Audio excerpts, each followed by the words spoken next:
शिव महापुराण का कौमार्य खंड कहता है, जब तुम्हारे यहां धन की कमी हो, अपने परिश्रम को बढ़ाओ, अपनी मेहनत को बढ़ाओ, अपने कर्म को बढ़ाओ, अपनी लगन को बढ़ाओ, अपनी एकाग्रता को बढ़ाओ। और साथ में शंकर जी के मंदिर में बेलपत्र हमेशा कब चढ़ाते हो? पहले तुम जल चढ़ाते हो, उसके बाद बेलपत्र चढ़ाते हो। पर जब तुम्हें लगने लगे कि मेरे घर में संपदा की कमी हो रही है, धन की कमी हो रही है, धन के पीछे क्लेश हो रहा है, पैसे के पीछे क्लेश हो रहा है, तो उस बेलपत्र को पहले चढ़ाओ और जो घर से जल लेकर आई हो वो बाद में चढ़ाओ। और जब तुम उस जल को बाद में चढ़ाओगी और बाद में चढ़ाने के बाद उस चढ़ी हुई बेलपत्र को अपने घर लेकर आओगी, रखो रात भर, फिर दूसरे दिन उस बेलपत्र को वापस लेकर जाओ, फिर नया बेलपत्र चढ़ाया, पुराना बेलपत्र वहीं छोड़कर आई, फिर नया बेलपत्र चढ़ाया, पुराना बेलपत्र वहीं छोड़कर आई। ये क्रम जो 21 दिन तक लगातार कर लेता है, 22वें दिन वो खुद कह सकता है कि मेरे घर में अब भगवान ने हाथ पकड़ लिया, मेरे घर में संपदा देना प्रारंभ कर। एक बेलपत्र में लक्ष्मी, अपालक्ष्मी, धनलक्ष्मी, 3 लक्ष्मियों का भाव कुमार खंड वर्णन करता है कि एक बेलपत्र के पत्र में वो सुख होता। बहुत मन अशांत है, बहुत अशांत, कहीं मन में डिप्रेशन है, चिंता है, कुछ मत करो, पहुंच जाओ बेलपत्री के वृक्ष के नीचे, एक पार्थिव शिवलिंग का निर्माण करो और श्री शिवाय नमस्तुभ्यम का स्मरण जपो भीतर जी।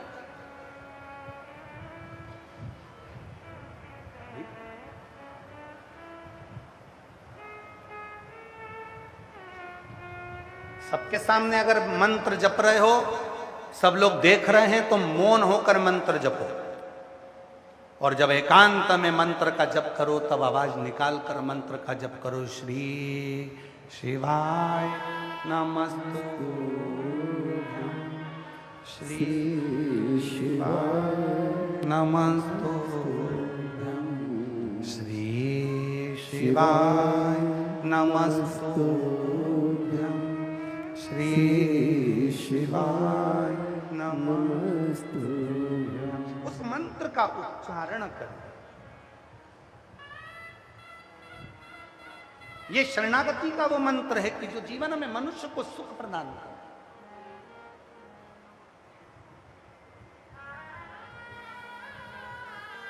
पुरुषोत्तम मास चल रहा है, मल का महीना, पुरुषोत्तम मास। आपको मालूम होगा 12 महीने में 1 महीना अधिक कर दिया था हिरण्यकशिपु को मारने के लिए। वो हिरण्यकशिपु जो वर मांग लेता है ब्रह्मदेव से, ना नीचे मरूं, ना ऊपर मरूं, ना अंदर मरूं, ना बाहर मरूं, ना अस्त्र से मरूं, ना शस्त्र से मरूं, ना दिन में मरूं, ना रात में मरूं, ना नर से मरूं, ना पशु से मरूं, ना 12 महीने में मरूं। भगवान ने उसको वर दे दिया था, तथास्तु। तो ना दिन में मारा, ना रात में, संध्या के समय पर प्रदोष काल में मारा। ना नर से मरा, ना पशु से, तो नरसिंह बनकर भगवान आए।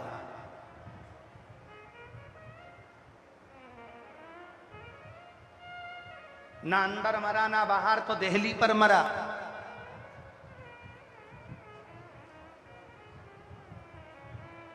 न शस्त्र से, ना अस्त्र से, तो नख से मरा। ना 12 महीने में मरूं, तो 1 महीना अधिक कर दिया और अधिक मास में मारा, पुरुषोत्तम मास में अधिक मास, एक अधिक कर दिया। और वो अधिक करना, वो अधिक करना पुरुषोत्तम मास में उसको एक अधिकता का भाव प्रदान कर दिया।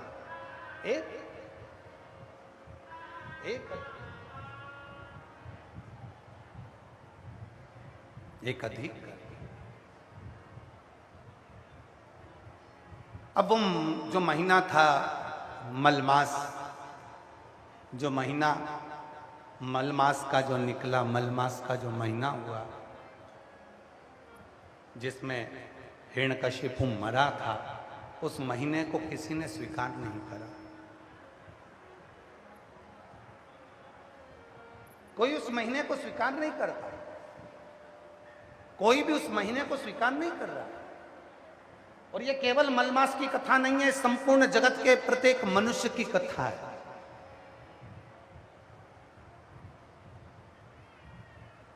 जब तक आपके पास में कुछ भी नहीं होगा ना, कोई स्वीकार नहीं करेगा आपको, कोई नहीं जानता, कोई स्वीकार नहीं कर। उस मलमास को कोई स्वीकार नहीं कर, कोई भी स्वीकार नहीं करा। रोता रहा वो मलमास।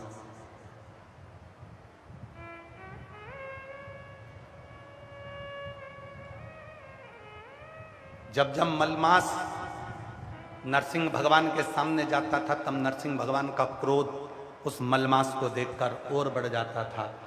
उनको लगता था कि अभी हिरण्यकशिपु जीवित है। उनको यह महसूस होता था कि हिरण्यकशिपु अभी जीवित है। भगवान ने देखा कि ये तो बार बार क्रोध बढ़ रहा है, मलमास को पीछे हटाया। भगवान शंकर के पास देवता गए, हाथ जोड़कर विनय करा, आप इस नरसिंह भगवान के क्रोध को शांत करो। तब भगवान शंकर ने शरंब पक्षी का रूप धारण कर लिया। पक्षी का रूप धरकर भगवान, शरंब पक्षी का रूप रखकर भगवान शंकर उड़ते उड़ते गए और नरसिंह भगवान को पंजे में पकड़कर अलखनंदा नदी में ले जाकर छोड़ दिया। नरसिंह भगवान को अलखनंदा नदी में ले जाकर छोड़ा। उसी नदी में नरसिंह भगवान समाधि में लीन हो गए। क्रोध शांत हो गया। लक्ष्मी जी उनको ले जाने लगी। तब नरसिंह शिला के रूप में अलखनंदा नदी में आज भी नरसिंह भगवान वहां पर विराजित हो गए। आप लोग बद्रीनाथ गए होंगे तो बद्रीनाथ जी के पुल पे से जब बद्रीनाथ मंदिर के लिए जाते हैं तो पुल पे से जहाँ ताप्त कुंड है, गर्म पानी जहाँ आता है, उसी के नीचे जब अलखनंदा नदी में एक बड़ी सी शिला का दर्शन करेंगे तो उस शिला का नाम है नरसिंह शिला। उस नरसिंह शिला के रूप में भगवान विष्णु विराजित। पर वो जो मलमास था वो बड़ा दुखी था, क्योंकि उसको सम्मान नहीं मिल रहा, उसको आदर नहीं मिल रहा।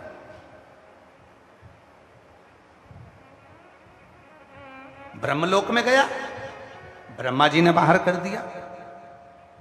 इंद्रलोक में गया तो इंद्र ने बाहर कर दिया। गरुण लोक में गया तो गरुण ने बाहर कर दिया। वरुण लोक में गया तो वरुण में बाहर कर दिया।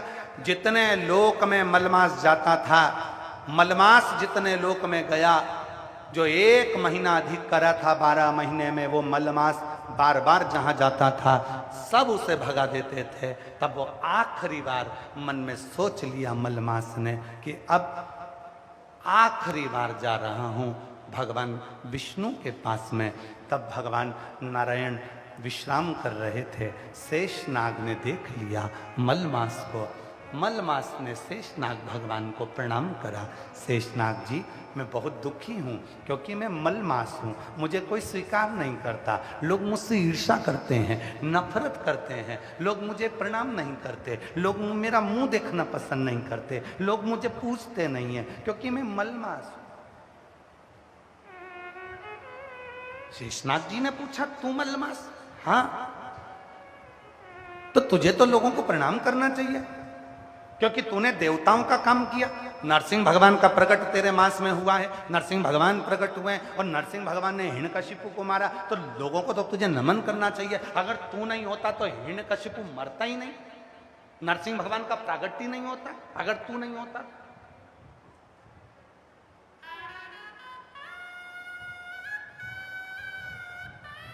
शिव पुराण की यह पुरुषोत्तम मास की कथा प्रत्येक मनुष्य को सुनना चाहिए, प्रत्येक मनुष्य।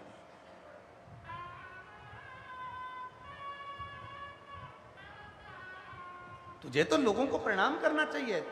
तेरे अंदर नरसिंह भगवान प्रकट हुए, हिरण्यकशिपु मरा। अगर मलमास तू नहीं होता तो हिरण्यकशिपु ही नहीं मरता।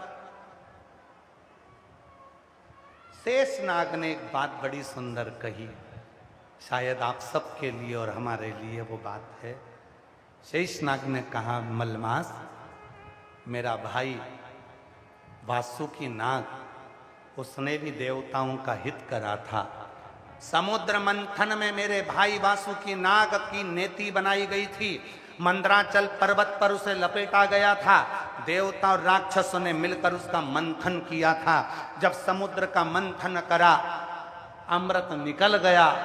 उस वासुकी नाग को कोने में पटक दिया। कोई ने उसको नहीं देखा, कोई ने उसको अमृत नहीं पिलाया, कोई ने उसको दवा नहीं कराई, किसी ने उसका आदर नहीं करा। मलमास, मुझे लगता है तेरे साथ भी वही हुआ है, क्योंकि ये दुनिया की रीति है। अपना काम करवाने के बाद लोग लात मार देते हैं, उसको धकेल देते हैं, उसका सम्मान नहीं करते। ये दुनिया की रीति। एक पति कहता है कि मैं दिन भर काम करता हूं, तो कभी धर्म पत्नी से भी तो पूछ लिया करो कि वो भी तो दिन भर काम करती है। एक पति कहता है मैं दिन भर खेत पर काम करता हूं, एक धर्म पत्नी से भी पूछा करो, वो भी दिन भर काम करती है। सुबह से उठती है, चाय नाश्ता भोजन खाना, गोबर तगाड़ी खला, ये काम वो काम, मेहमान अतिथि, घर में बुजुर्ग बच्चे, सबको संभालते संभालते संभालते संभालते वो भी तो जिंदगी संभालती, वो भी तो स्त्री है, वो भी तो नारी है। आपको महसूस होता है कि केवल आप कर रहे? नहीं। कभी ये मत कहो कि मैं अकेला कर रहा हूं। तुम्हारी जो अर्धांगिनी है वो भी तुम्हारे साथ कदम से कदम मिलाकर तुम्हारे परिवार को संभाल रही है, तुम्हारे परिवार को देख रही है, वो भी तो देख रही है। धन की मुंह। ए मलमास,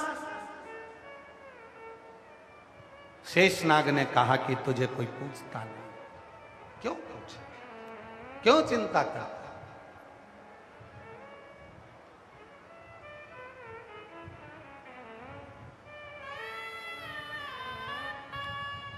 कुरुक्षेत्र कौन कौन गया है?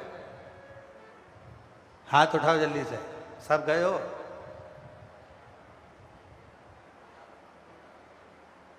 क्या सिखाती है कुरुक्षेत्र की लड़ाई? आप लोगों ने गीता बहुत श्रवण करी है, श्रीमद् भागवत कथा भी बहुत श्रवण करी है, बहुत बड़े बड़े विद्वान जन आपको कथा श्रवण कराए होंगे। क्या सीखे गीता जी से? क्या सीखे श्रीमद् भागवत से? क्या सीखे महाभारत से? कुरुक्षेत्र की वो लड़ाई, कौरव और पांडवों की वो लड़ाई क्या सिखाती है? कोई मुझे तुम दुनिया को अपने पक्ष में करना चाहते हो, और याद रखना, संसार के लोगों को अपने पक्ष में करोगे तो दुर्योधन जैसे हार जाओगे, और अगर उस कृष्ण को, राम को, शिव को अपने पक्ष में करोगे तो जीत जाओ। अपने पक्ष में भगवान को कर। पूरी गीता का सार, पूरी गीता का, पूरी महाभारत का सार है, परमात्मा को अपने पक्ष में रखो तो जवाबदारी उसकी होगी जिताने की।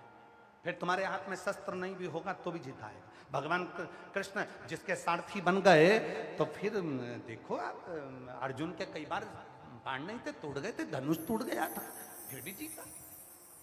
पक्ष में कृष्ण थे। तुम्हारे पक्ष में शिव होना चाहिए, तुम्हारे पक्ष में राम होना चाहिए, तुम्हारे पक्ष में कृष्ण होना चाहिए।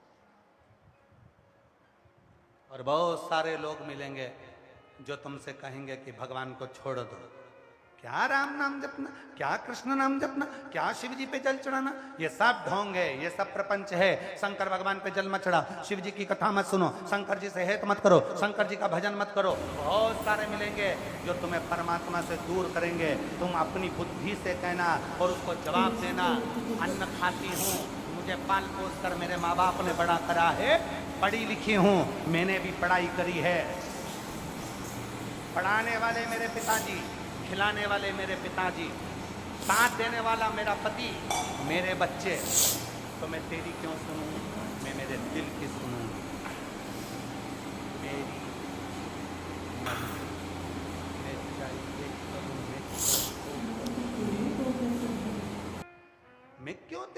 पे चलूं? तुमने कह दिया कि भगवान को मत पूछो, तुमने कह दिया राम को मत पूछो, तुमने कह दिया कृष्ण को मत पूछो, तुमने कह दिया शिव को एक लोटा मत जल चढ़ाओ, तुमने कह दिया शंकर का भजन मत करो, तुमने कह दिया कथा मत सुनो। मैं क्यों ना मानूं? ये मेरा दिल कहता है, ये मेरा मन कहता है, मेरा किस भावना से आए हो? आपके मन में क्या चल रहा है, क्या विचार चल रहा है? सती माता भी कथा श्रवण करने के लिए गई थी कुंभज ऋषि के यहां भगवान शिव के साथ, और कुंभज बाबा कथा कर रहे थे। सती मैया के मन में आ गया मेरी तो शादी हुई है और विवाह हुआ, पति को तो घुमाने के लिए कोई अच्छे स्थान पर ले जाना चाहिए। आजकल के पति पत्नियों को घुमाने के लिए गोवा लेकर जाते हैं, हिल स्टेशन लेकर जाते हैं, हिमाचल आदि लेकर जाते हैं, और मेरे पति मुझे घुमाने के लिए शादी के बाद लेकर आए तो कथा सुनाने बिठा दिया। और कुंभज बाबा कथा कर रहे थे, सती के मन में आया शादी के बाद में कथा सुनने बैठी, इससे तो अच्छा है कि मेरा जीवन जलकर भस्म हो जाए।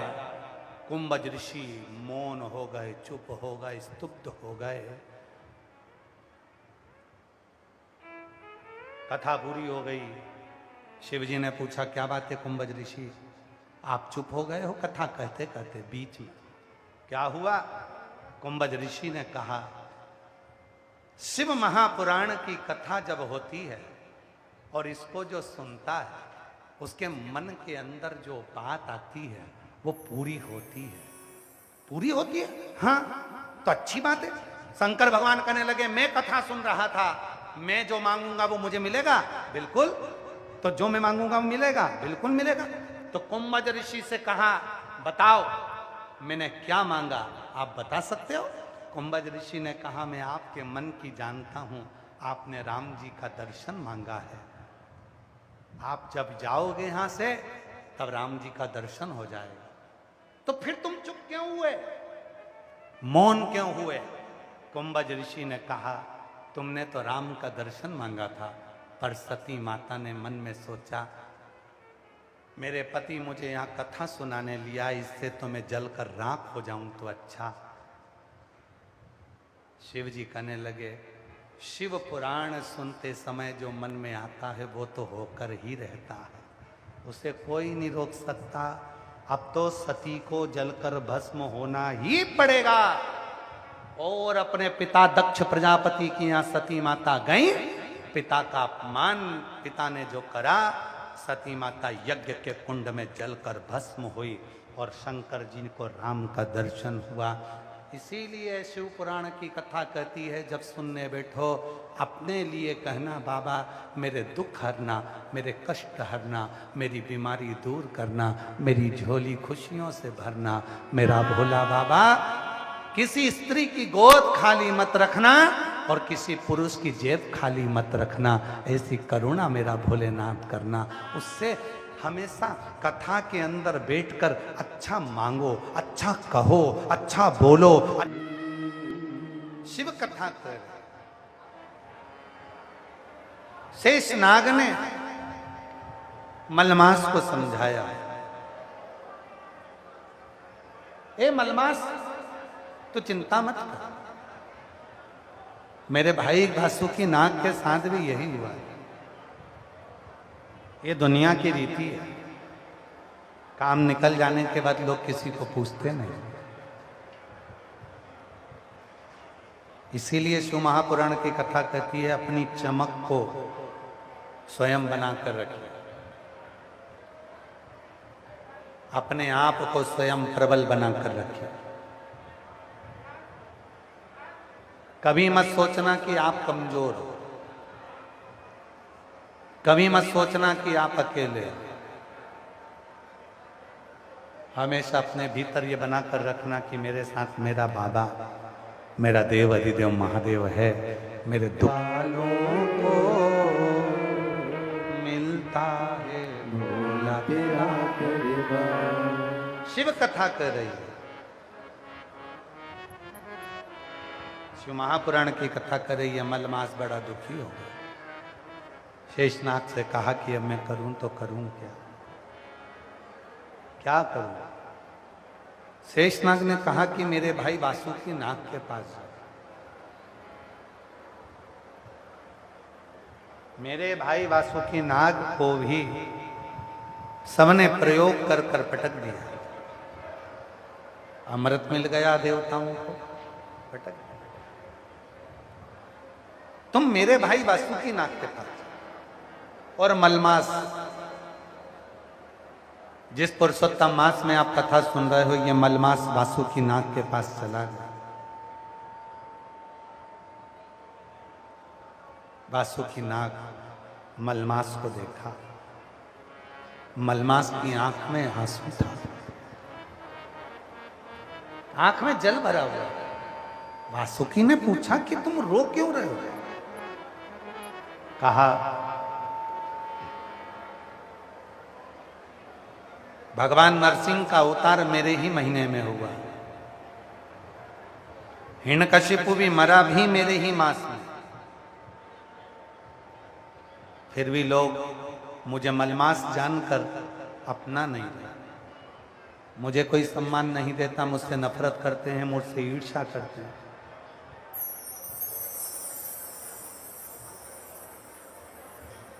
मुझसे ईर्ष्या करते हैं, मुझसे नफरत करते हैं। मैं करूं तो करूं क्या? को मिलता है भोले तेरा दरबार। मलमास की आंख में आंसू भरा हुआ। वासुकी नाग ने कहा क्यों रोते? दुनिया की आदत है तुम्हें रुलाने की, और शिव की आदत है तुम्हें मुस्कुराने की। ये दुनिया की आदत।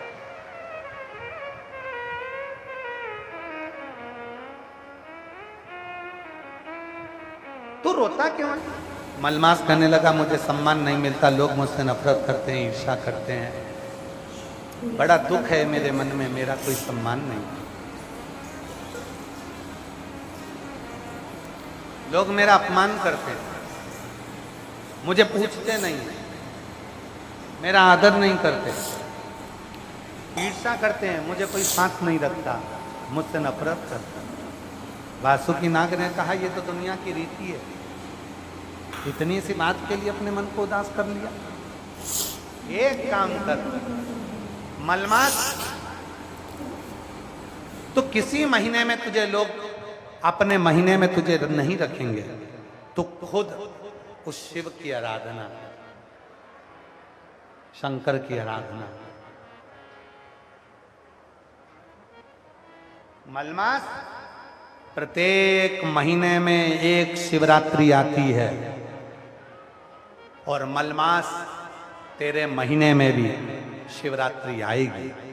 उस शिवरात्रि को यदि तूने पार्थिव शिवलिंग का पूजन कर लिया, पार्थिव शिवलिंग का निर्माण कर कर तूने अगर उसकी पूजन कर ली, और तूने जो दिल से मांग लिया तुझे वो मिल जाएगा।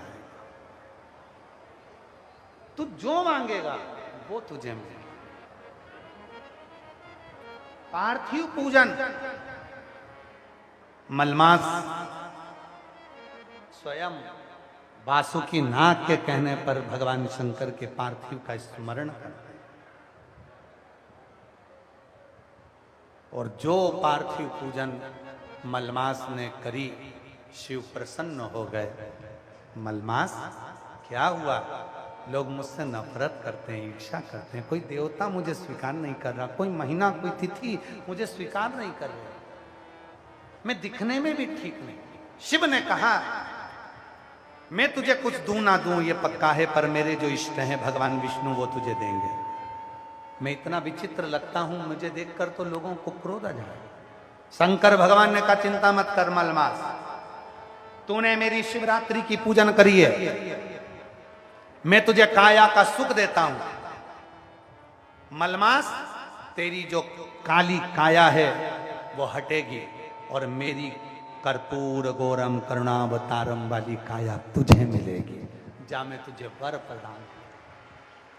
3 साल में एक बार मलमास आता है, हर 3 वर्ष में मलमास आता है, और मलमास के अंतर्गत, अधिक मास के अंतर्गत, पुरुषोत्तम मास के अंतर्गत जो शिवरात्रि आती है, उस शिवरात्रि पर यदि पार्थिव शिवलिंग बनाकर पूजन करी जाती है तो काया का कैसा भी रोग हो वो समाप्त होकर ही रहता है।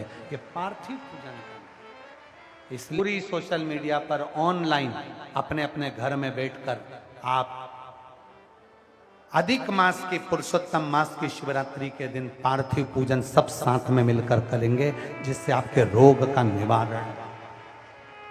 सर्वे भवन्तु, सबके दुख समाप्त, सबकी तकलीफ समाप्त, सबके कष्ट समाप्त, सबकी बीमारी समाप्त।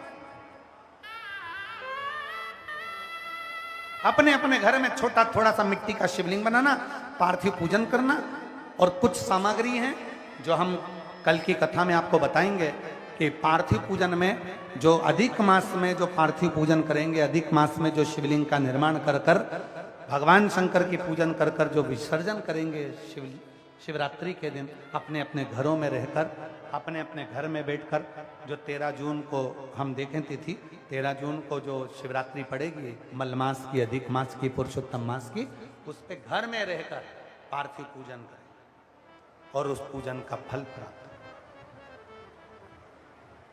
कैसा भी रोग हो, कैसी भी तकलीफ हो, वो समाप्त होती। 3 साल में एक बार जो ये मलमास आता है, इसकी जो शिवरात्रि है वो हमें सुख प्रदान करती।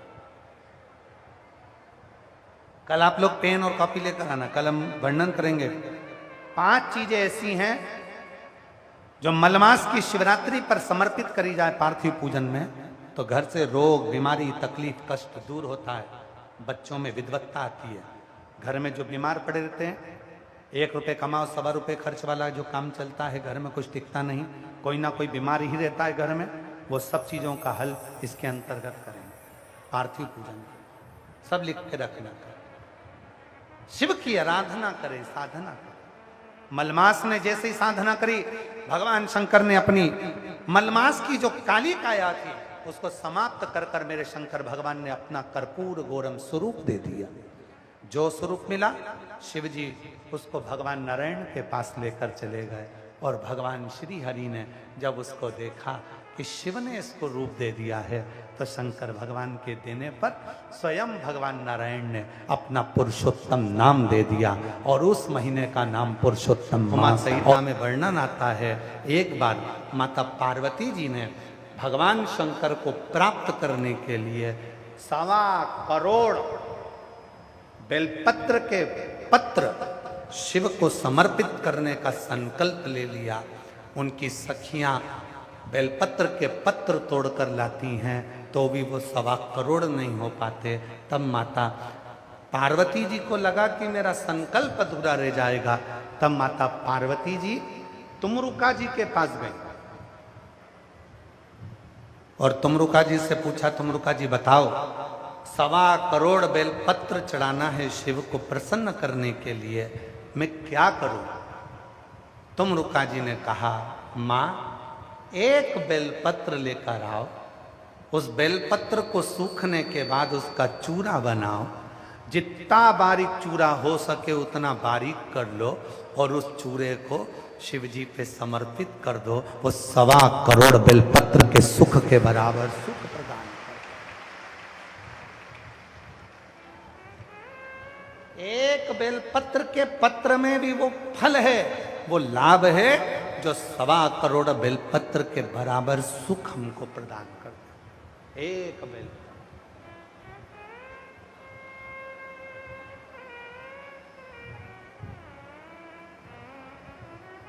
कुबेरेश्वर धाम जाते हो आप लोग? जब सीहोर जाते हो कुबेरेश्वर धाम पर, बाबा कुबेर भंडारी की भूमि पर जाते हो, 12 ज्योतिर्लिंग के मध्य बिंदु कुबेरेश्वर धाम पर कंकर शंकर पूजन करते हो, वहाँ से एक रुद्राक्ष लेकर आप आते हो। वहाँ से आते समय एक बेलपत्र जो शंकर भगवान पे चढ़ा हुआ हो,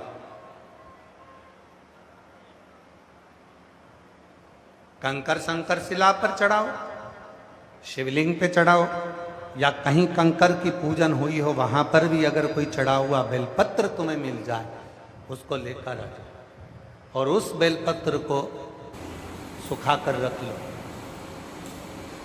उस बेलपत्र को सुखा कर रखो। जब लगे तुमको कि मेरा ये वाला काम उलझ रहा है, मेरा ये काम अटक रहा है, उस बेलपत्र का थोड़ा सा चूरा मुख में लेकर उस व्यक्ति से बात करने चले जाओ, 3 महीने के अंदर वो कार्य पूर्ण होकर रहता है। एक बेलपत्र में वो सुख है, एक बेलपत्र में वो फल है, एक बेलपत्र का वो लाभ है जो हमारे जीवन को आनंद की अनुभूति करा। मेरी सारी जीजियां बैठी, आम आना चालू हो गए, केरी आना चालू हो गई। आम आएंगे, केरी आएगी, आप लोग अचार डालेंगे।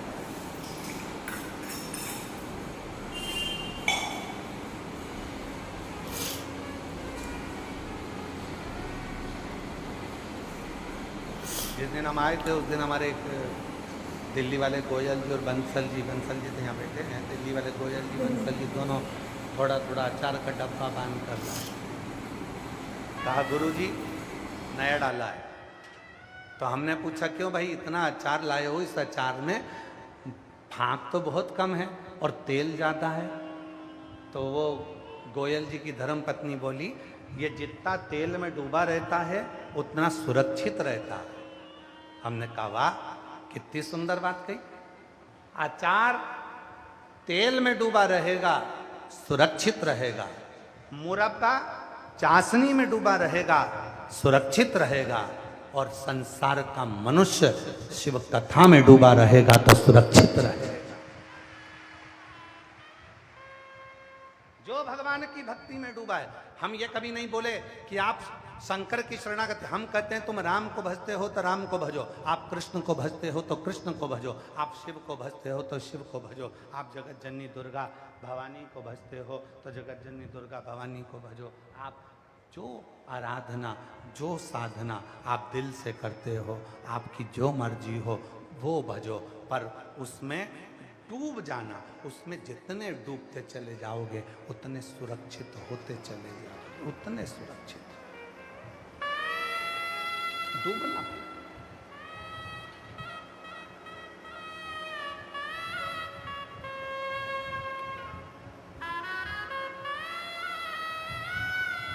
पानी में डूबोगे तो मर जाओगे और शिव की भक्ति में डूबोगे तो तर जाओगे। पानी में डूबने वाला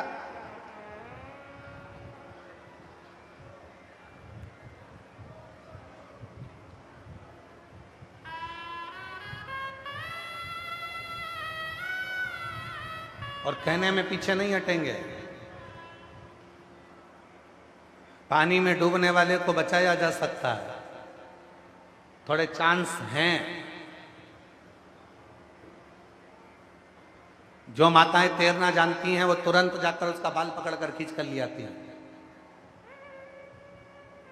जो पुरुष तैरना जानते हैं वो दौड़ कर जाते हैं, कूद कर और उसको खींच कर ले आते हैं। पानी में डूबने वाले को बचने के चांस हैं, पर जो दारू की प्याली में डूबता है उसके बचने के चांस कभी नहीं होते। पानी में डूबने वाले को बचाया जा सकता है, पर प्याली में डूबने वाले को बचाना कठिन पड़ जाता है, क्योंकि पानी में डूबेगा तो केवल एक डूबेगा और प्याली में डूबा उसका बेटा भी एक दिन रोएगा, बेटी भी रोएगी, पत्नी भी रोएगी, माँ भी रोएगी, बाप भी रोएगा, जिंदगी भर उसका रोने में निकल।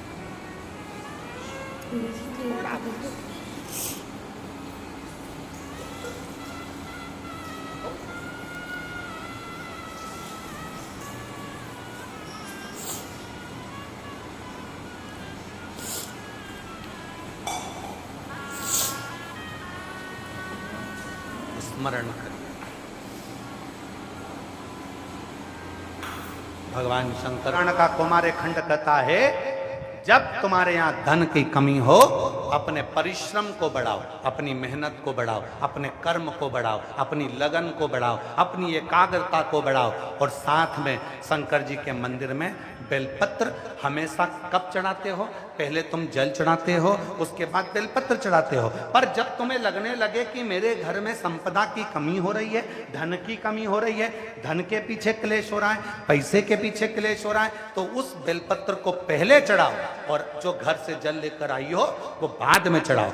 और जब तुम उस जल को बाद में चढ़ाओगी और बाद में चढ़ाने के बाद उस चढ़ी हुई बेलपत्र को अपने घर लेकर आओगी, रखो रात भर, फिर दूसरे दिन उस बेलपत्र को वापस लेकर जाओ, फिर नया बेलपत्र चढ़ाया, पुराना बेलपत्र वहीं छोड़कर आई, फिर नया बेलपत्र चढ़ाया, पुराना बेलपत्र वहीं छोड़कर आई। ये क्रम जो 21 दिन तक लगातार कर लेता है, 22वें दिन वो खुद कह सकता है कि मेरे घर में अब भगवान ने हाथ पकड़ लिया, मेरे घर में संपदा देना प्रारंभ कर। एक बेलपत्र में लक्ष्मी, अपालक्ष्मी, धनलक्ष्मी, 3 लक्ष्मियों का भाव कुमार खंड वर्णन करता है कि एक बेलपत्र के पत्र में वो सुख होता, वो आनंद हो।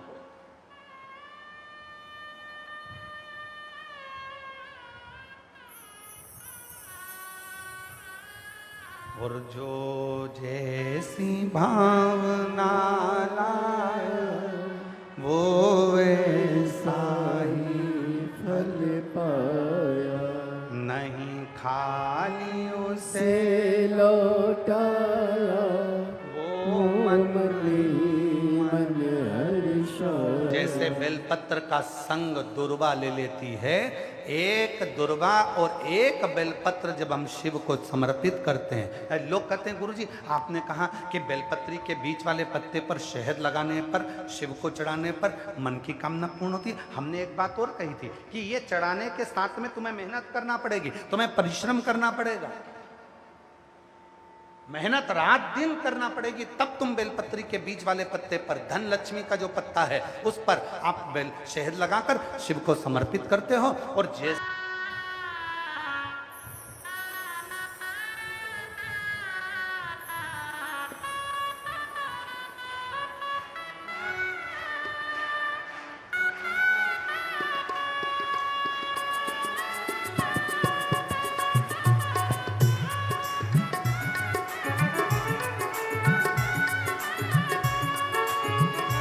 ओ देवा महादेवा, ओ देवा महादेवा, ओ देवा महादेवा, ओ देवा महादेवा।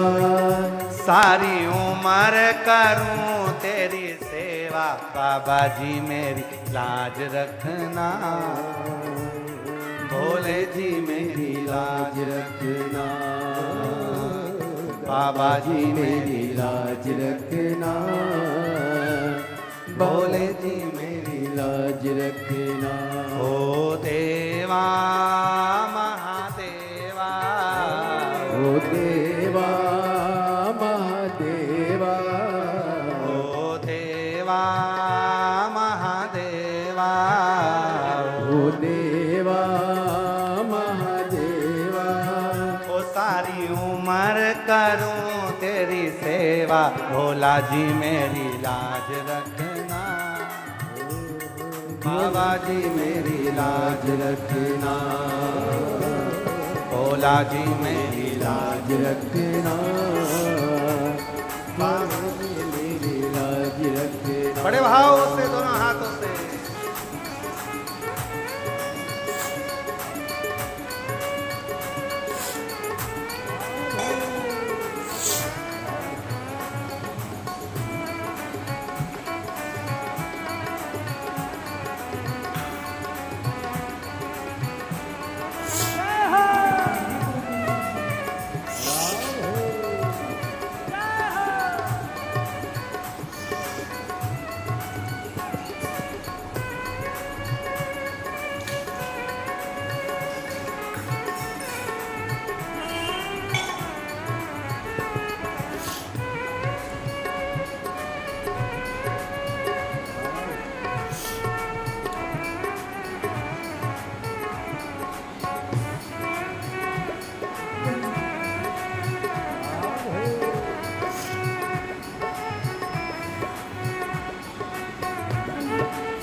तेरी जटा में गंगा विराजे, तेरी जटा में गंगा विराजे, तेरी जटा में गंगा विराजे, तेरी जटा में गंगा विराजे।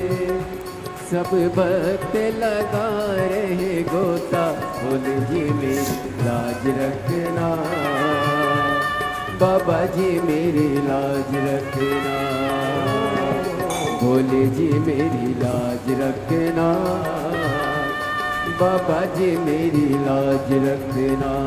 हे देवा महादेवा, हे देवा महादेवा, सारी उम्र करूँ तेरी सेवा, बोले जी मेरी लाज रखना, बाबा जी मेरी लाज रखना, भोले जी मेरी लाज रखना, बाबा जी मेरी लाज रखना।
तेरे मस्तक पे चंदा विराजे, तेरे मस्तक पे चंदा विराजे, ओ तेरे मस्तक पे चंदा विराजे, तेरे मस्तक पे चंदा विराजे।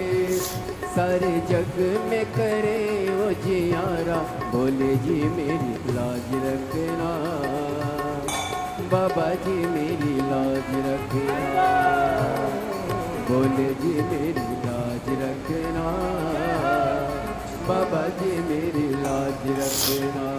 हे देवा महादेवा, हे देवा महादेवा, हे देवा महादेवा, हे देवा महादेवा, सारी उम्र करूँ तेरी सेवा, बोले जी मेरी लाज रखना, बाबा जी मेरी लाज रखना, बोले जी मेरी लाज रखना, बाबा जी मेरी लाज रखना।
तेरे संग में गौरा विराजे, तेरे संग में गौरा विराजे, तेरे संग में गौरा विराजे, तेरे संग में गौरा विराजे। अब आके दर्श दिखा जा, बोले जी मेरी लाज रखना, बाबा जी मेरी लाज रखना, बोले जी मेरी लाज रखना, बाबा जी मेरी लाज रखना। हे देवा महादेवा, देवा महादेवा, ओ देवा महादेवा, ओ देवा महादेवा। सारी उम्र करो तेरी सेवा, बोले जी मेरी लाज रखना, बाबा जी मेरी लाज रखना, बोले जी मेरी लाज रखना, बाबा जी मेरी लाज रखना।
तेरी सेवा बाबा जी मेरी लाज रखना, बोले जी मेरी लाज रखना, बाबा जी मेरी लाज रखना, बोले जी मेरी लाज रखना, बाबा जी मेरी लाज रखना, बाबा जी मेरी लाज रखना, बाबा जी मेरी लाज रखना, मेरी लाज रखना, बाबा जी मेरी लाज रखना, बोले जी मेरी लाज रखना।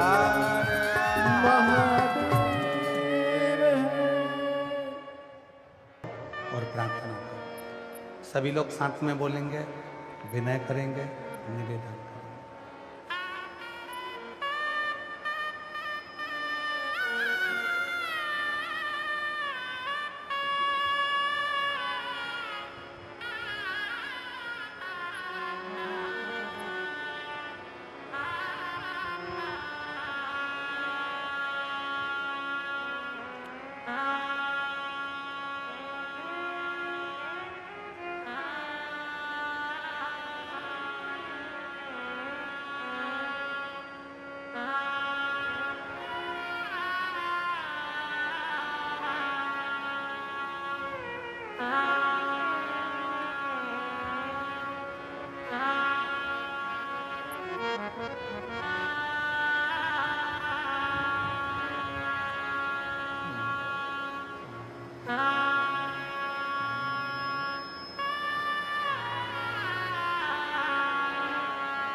नमस्ते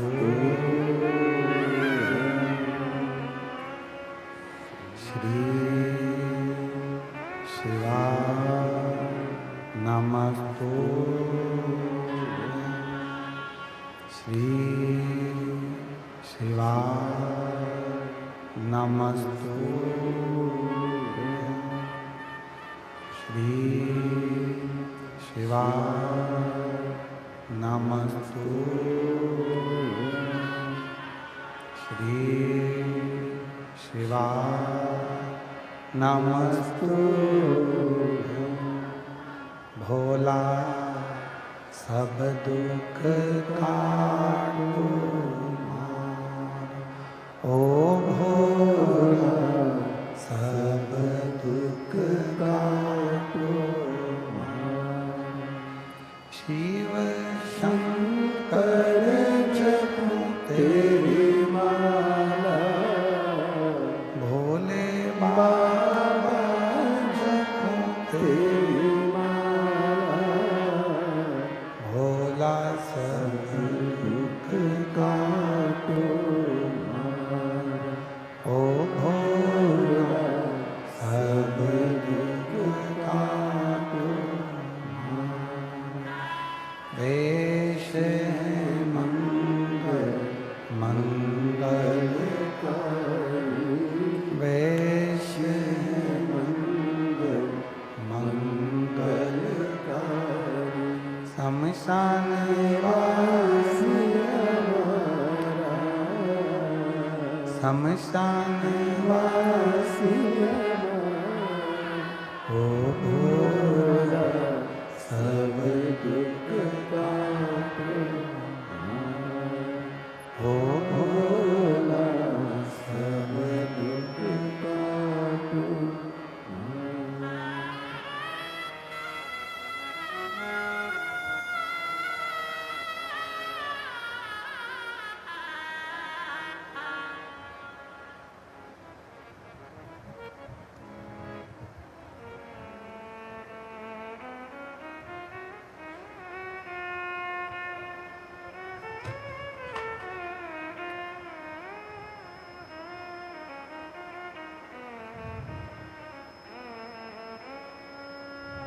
बाबा देवधिदेव महादेव भगवान शिव ओगरदानी त्रिकालदर्शी कैलाशी विनाशी भगवान शंकर की पवित्र कथा कह रही। शिव महापुराण की कथा वर्णन कर रही है, शिव तत्व कह रहा। मानव की देह, मनुष्य का शरीर, और ये मानव की देह, मानव का शरीर।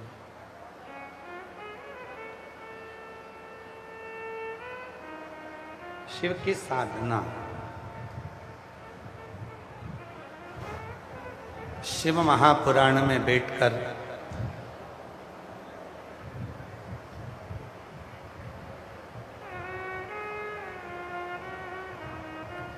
जो हमारे मन में, आपके मन में जो विचार आता है, वो शिव पूरा करते हैं। शिव जी के मन में विचार आया, राम जी के दर्शन कर शिव जी ने भगवान कथा पूर्ण कर दी। सती के मन में विचार आया ये शरीर छोड़ने का, शरीर छोड़। यहां बैठकर आपके मन में कोई गलत विचार नहीं आना चाहिए, कौन क्या करा, कोई क्या नहीं करा, कौन बोला क्या ना बोला, अपने को कोई मतलब। आग लगे बस्ती में, आवाज नहीं आई, जम के बोलो, आग लगे बस्ती में, क्या किसको रोइए, अपने को मतलब नहीं होना चाहिए कि हुआ क्या।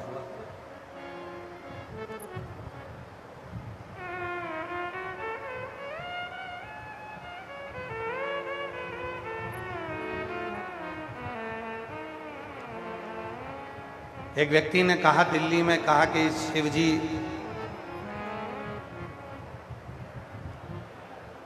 भांग के नशे में रहते हैं।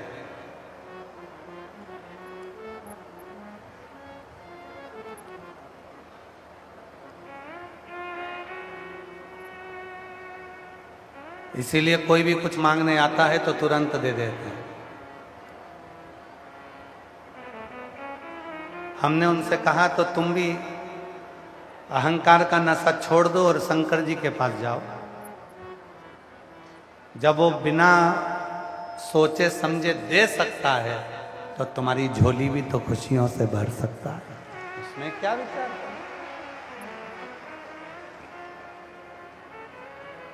और मांगा है भोलेनाथ से वरदान। आवाज नहीं आई है मेरी बहनों?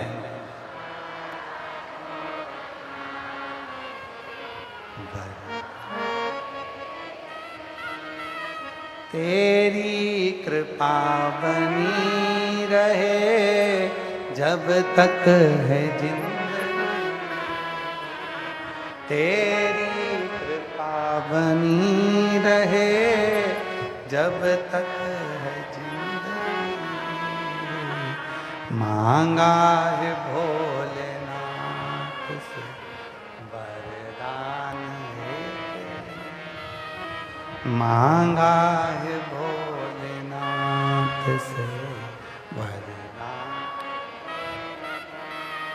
शिव से हम केवल एक वर मांगे, तेरी कृपा, तेरी करुणा, तेरी उदारता।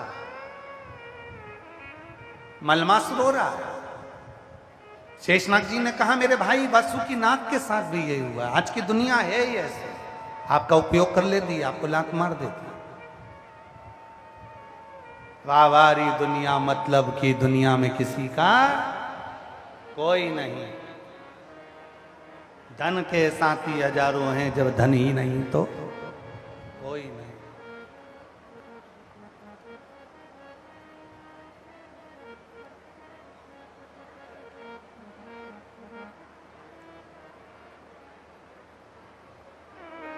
वो आप लोगों इधर हरियाणा साइड का एक भजन है ना,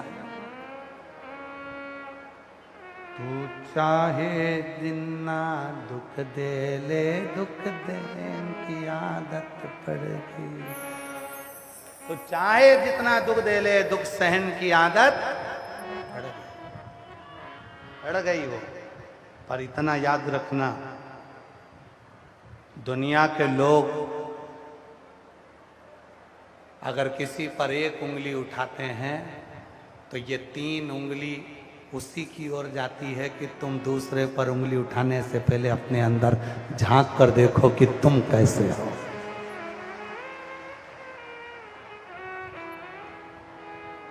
तुम अपने भीतर झांक कर देखो कि तुम कैसे हो।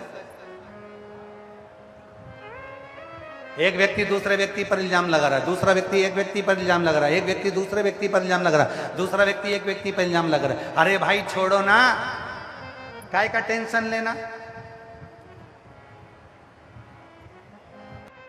विश्वास पूर्ण रखो, और जब विश्वास पूर्ण होता है तब शिव की शरणागति प्राप्त।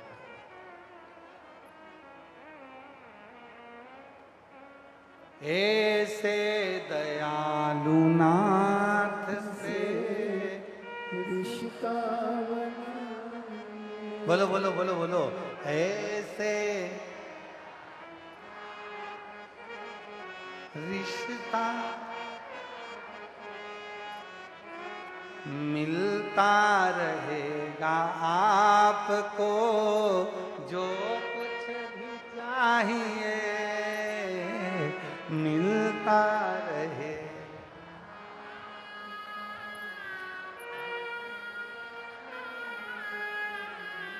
ऐसा करिश्मा होगा जो हुआ कभी नहीं, ऐसा करिश्मा होगा जो हुआ कभी नहीं। मांगा है भोलेनाथ से वरदान है, तेरी कृपा बनी रहे जब तक है जिंदगी। वो भी पुरुषोत्तम मास में, अधिक के महीने में ये पवित्र कथा श्रवण करने का सौभाग्य आप और हमको प्राप्त होता है। कोई पानी पीने के लिए जाता है, कोई स्नान करने के लिए जाता है,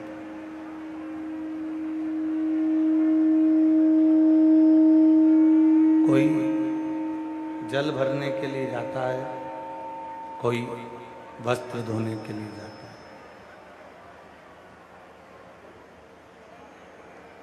विशाल नदी है और वह नदी का घाट अभी भी नहीं आ रही।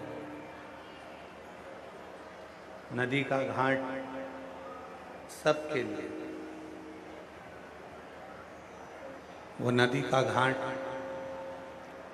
किसी एक व्यक्ति के लिए नहीं। आवाज ही सेट नहीं है, गला पकड़ रहा है, माइक बहुत ज़्यादा, उसमें मिठास बिल्कुल नहीं आ रही। नदी का घाट किसी एक व्यक्ति के लिए नहीं, सबके लिए वो नदी का घाट। कोई पानी पीने के लिए जाएगा, कोई स्नान करने के लिए जाएगा, कोई कपड़े धोने के लिए जाएगा,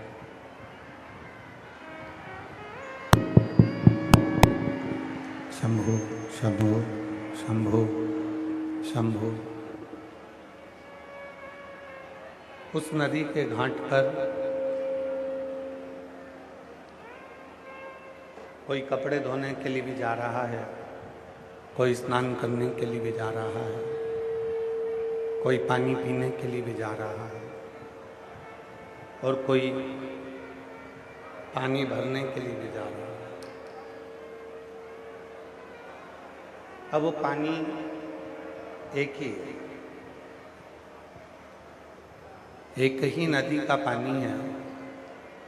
पीछे आवाज नहीं जा रही यहाँ से। एक ही नदी का पानी है।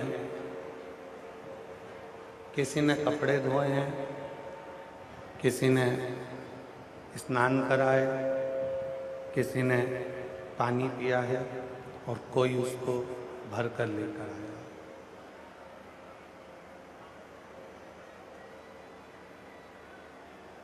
कोई उसको भर कर लेकर आया। उसी तरह वो परमात्मा एक है।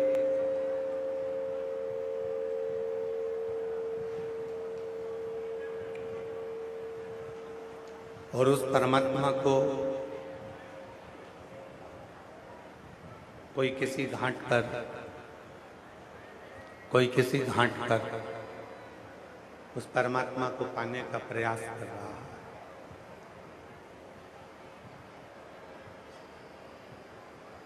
प्रत्येक व्यक्ति,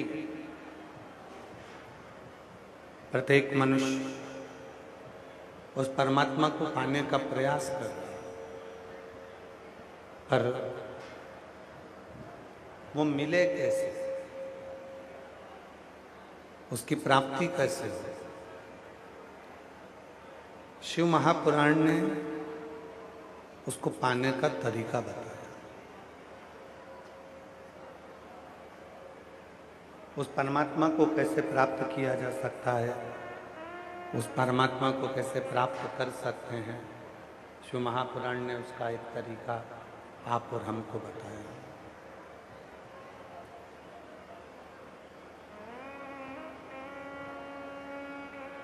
क्या पहले के लोग शिव के मंदिर नहीं जाते थे? खूब जाते थे।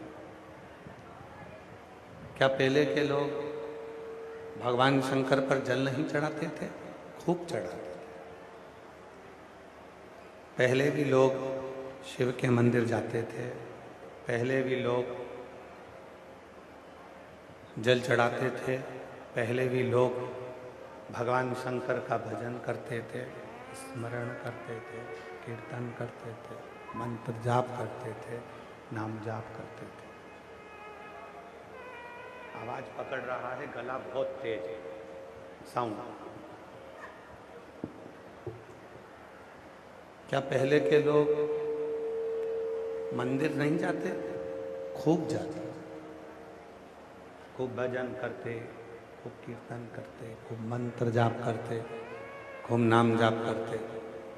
पर आज का व्यक्ति,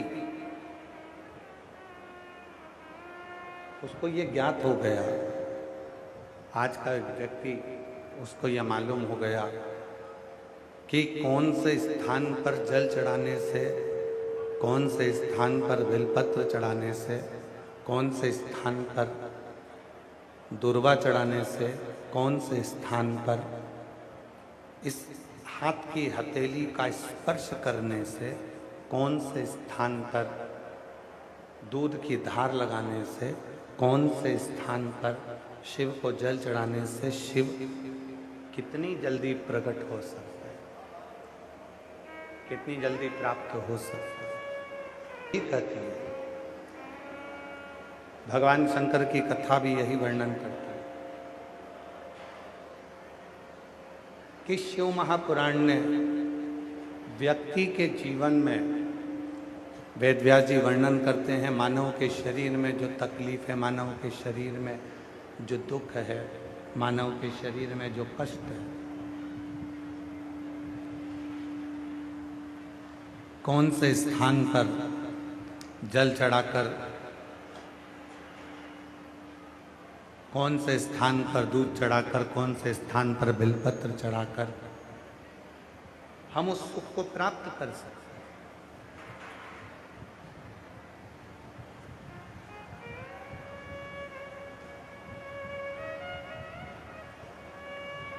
कोई स्थान शिव की शरणागति तक लेकर चलेगा, भगवान शंकर के पास तक लेकर चलेगा। जैसे नस में लगा हुआ इंजेक्शन पूरे शरीर में दवाई को लेकर जाता है, एक शरीर को चलाने के लिए नसें अलग अलग हैं, पर एक इंजेक्शन पूरे शरीर में दवाई को पहुंचा देता है। उसी तरह 33 कोटि देवताओं को ढूंढने के लिए अलग अलग नहीं जाना, भगवान को ढूंढने के लिए अलग अलग स्थान पर हमें नहीं जाना।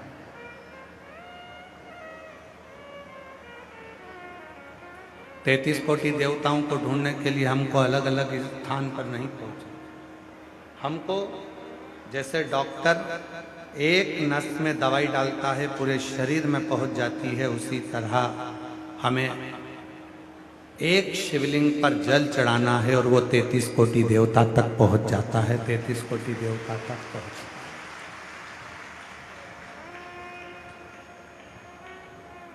है। एक लोटा जल सारी समस्या का,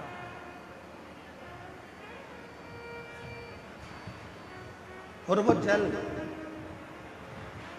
जो तुम भगवान शिव को समर्पित कर रहे हो, वो जल जो तुम भगवान शंकर को चढ़ा रहे हो, वो विश्वास का होना चाहिए।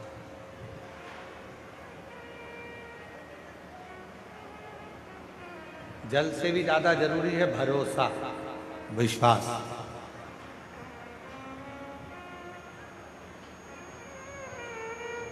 जल से भी ज्यादा दृढ़ होना चाहिए तुम्हारा विश्वास, जल से भी ज्यादा प्रबल होना चाहिए तुम्हारा भरोसा।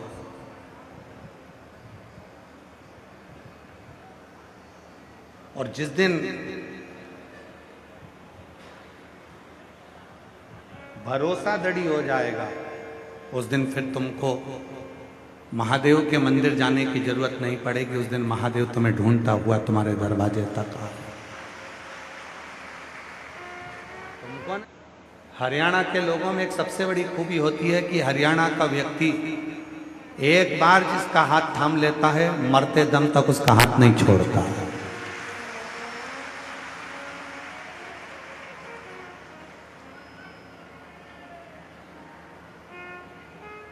मतलब उसके भीतर विश्वास की जागरूकता रहती है, उसके भीतर भरोसे की जागरूकता रहती है।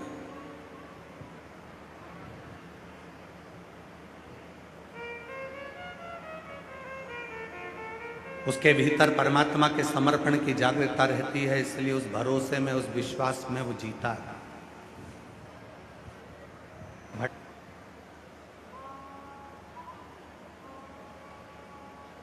आप मुझे बता सकते हैं कि 1008 बेलपत्र शंकर भगवान को कैसे चढ़ाऊं?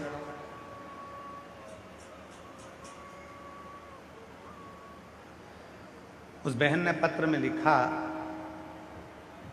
कि हमने संकल्प लिया है कि 1008 बिलपत्र शिव जी को समर्पित करूंगी। क्या आप बता सकते हो कि वो 1008 बिलपत्र शंकर जी को कैसे चढ़ाऊं? थोड़ा सावधानी से सुनना उस बेटी के प्रश्न, उस बहन के प्रश्न।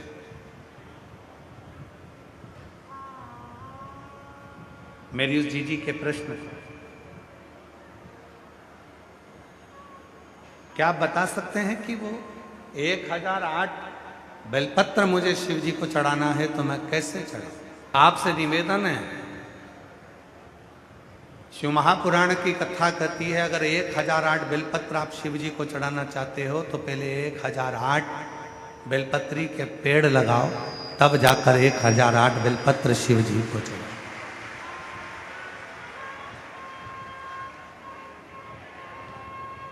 अपना हक ही नहीं है, अपना है। अगर हक हो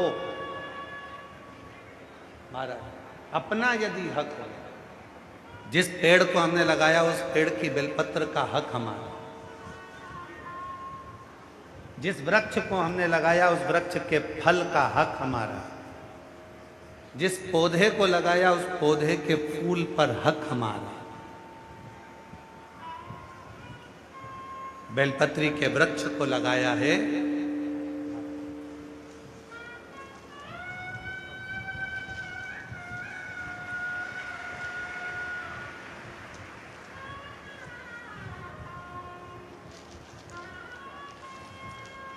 हमारे बीच में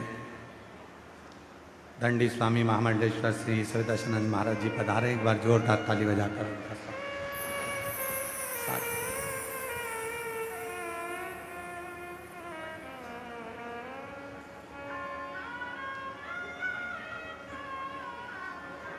यदि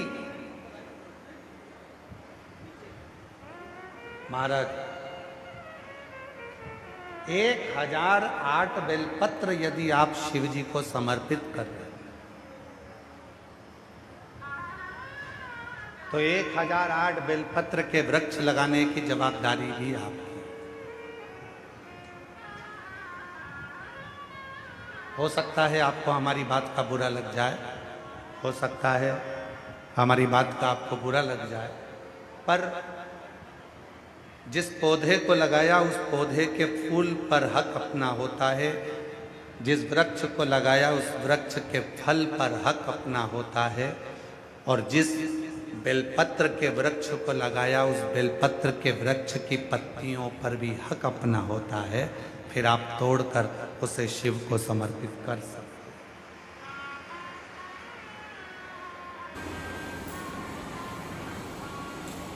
अब संकल्प आपने लिया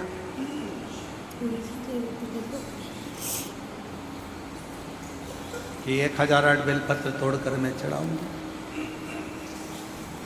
संकल्प आपने लिया, गला का बनाया भाई, संकल्प आपने लिया है कि 1008 बेलपत्र। यह माइक अच्छा है कि ये सही है? 1008 बेलपत्र तोड़कर मैं शिव जी को चढ़ाऊंगी, समर्पित करूंगी। अब संकल्प आपने लिया है तो वृक्ष वो होना चाहिए जिस वृक्ष को आपने रोपित किया, जिस वृक्ष को आपने लगाया।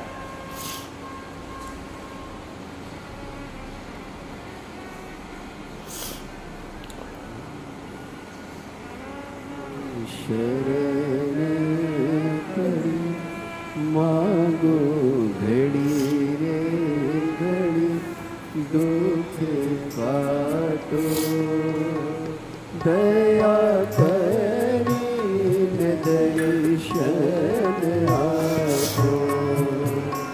शंभो शरण करी मांगो घड़ी रे घड़ी, दुख काटो दया करीन दर्शन आपो।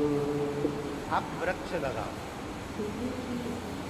जब स्वयं वृक्ष लगाओगे और स्वयं उस वृक्ष में से बेलपत्र तोड़कर शिव जी को समर्पित करोगे, भगवान शंकर को चढ़ाओगे, तो 1008 बेलपत्र भगवान शिव को स्वयं वृक्ष लगा।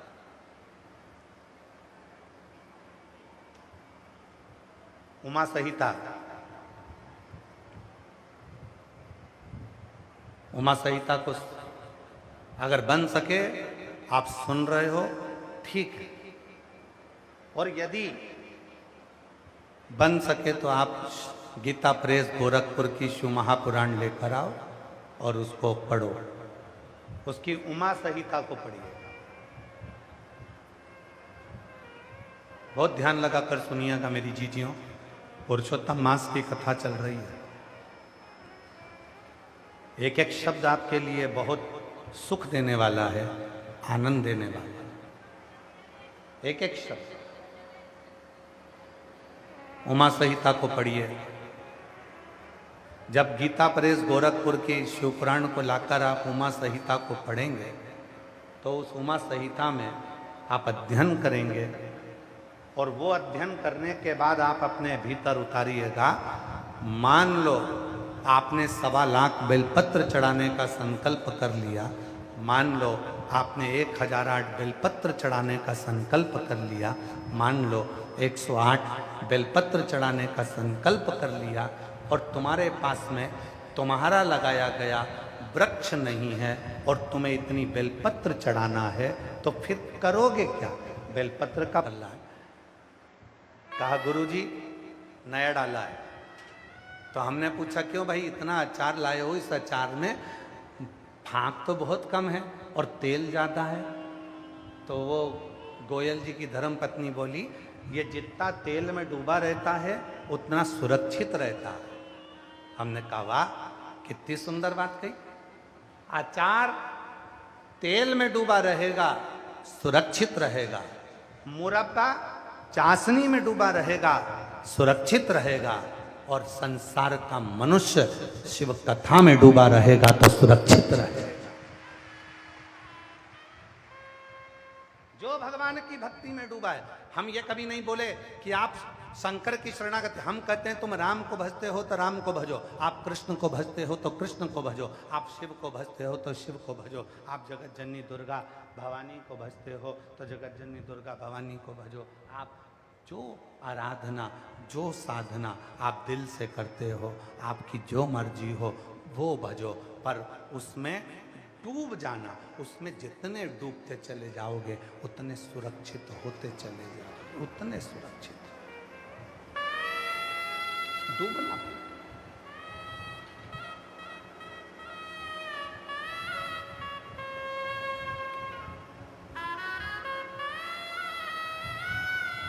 पानी में डूबोगे तो मर जाओगे, और शिव की भक्ति में डूबोगे तो तर जाओगे। पानी में डूबने वाला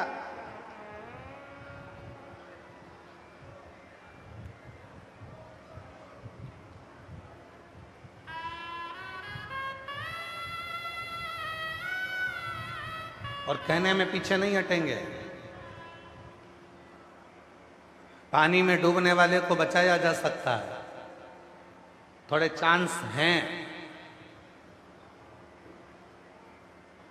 जो माताएं तैरना जानती हैं वो तुरंत जाकर उसका बाल पकड़कर खींच कर ले आती हैं। जो पुरुष तैरना जानते हैं वो दौड़ कर जाते हैं, कूद कर और उसको खींच कर ले आते हैं। पानी में डूबने वाले को बचने के चांस हैं,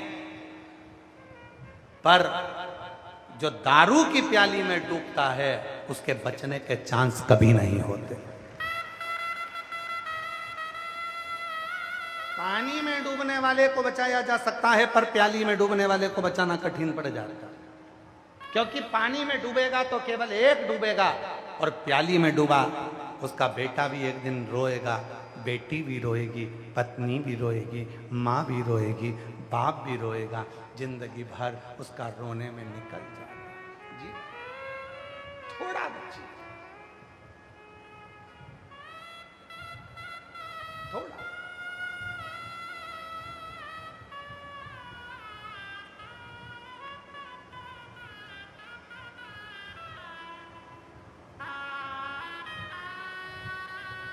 इसमें ये शिव है, ये शंकर है, ये उघड़दानी, ये त्रिकालदर्शी, ये कैलाशी, ये अविनाशी।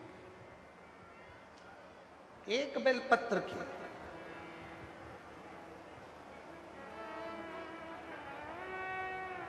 जिस दिन दुनिया समझ जाएगी ना कि बेलपत्र में कितना फल है,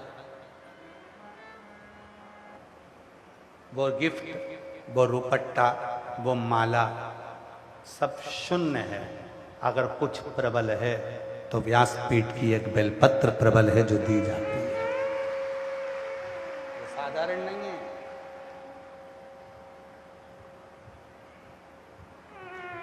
ये साधारण नहीं है।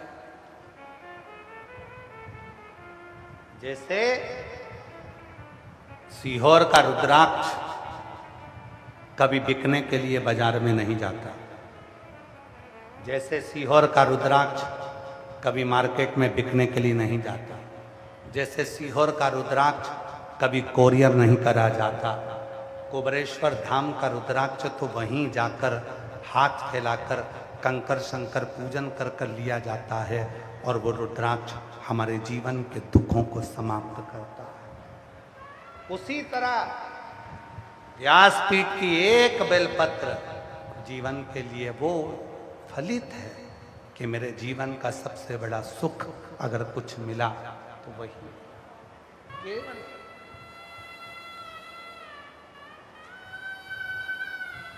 मेरी जीजियों, मेरे जीजाओं, मेरी बेटियों, मेरे बेटाओं, मेरे बुजुर्ग माता पिता, ध्यान रखना, कुछ नहीं है, कुछ नहीं। बहुत मन अशांत है, बहुत अशांत, कहीं मन में डिप्रेशन है, चिंता है, कुछ मत करो, पहुंच जाओ बेलपत्री के वृक्ष के नीचे, एक पार्थिव शिवलिंग का निर्माण करो और श्री शिवाय नमस्तुभ्यम का स्मरण जपो। भीतर जी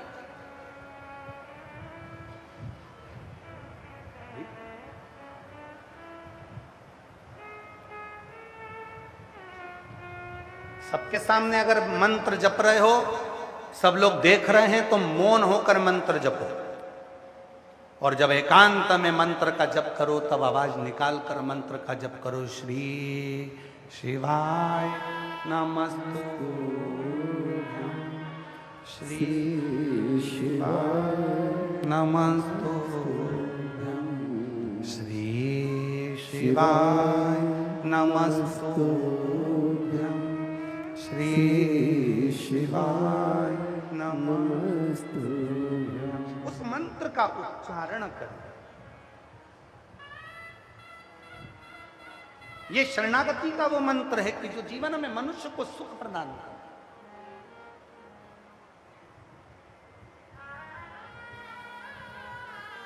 पुरुषोत्तम मास चल रहा है, मल का महीना, पुरुषोत्तम मास। आपको मालूम होगा 12 महीने में 1 महीना अधिक कर दिया था हिरण्यकशिपु को मारने के लिए।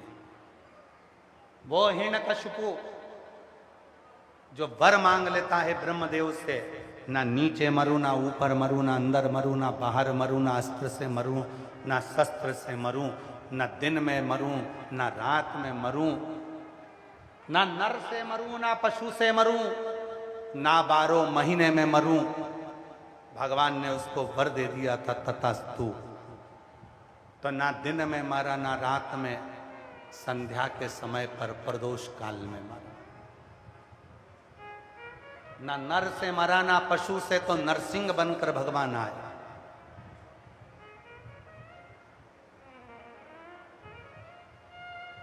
ना अंदर मरा, ना बाहर, तो देहली पर मरा।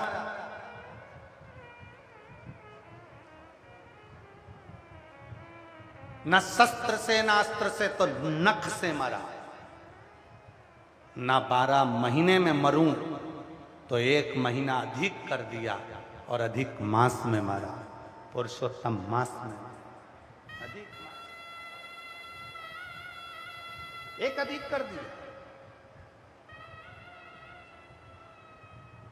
और वो अधिक करना वो अधिक करना पुरुषोत्तम मास में उसको एक अधिकता का भाव प्रदान कर दिया।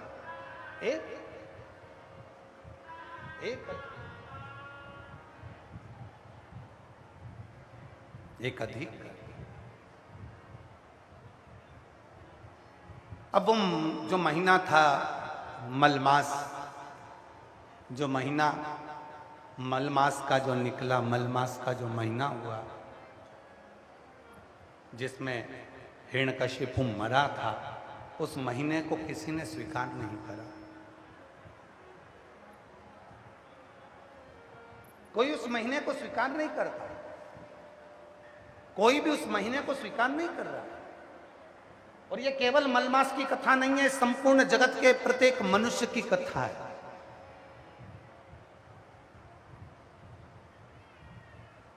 जब तक आपके पास में कुछ भी नहीं होगा ना, कोई स्वीकार नहीं करेगा आपको, कोई नहीं जानता, कोई स्वीकार नहीं करता। उस मलमास को कोई स्वीकार नहीं कर, कोई भी स्वीकार नहीं करा। रोता रहा वो मलमास।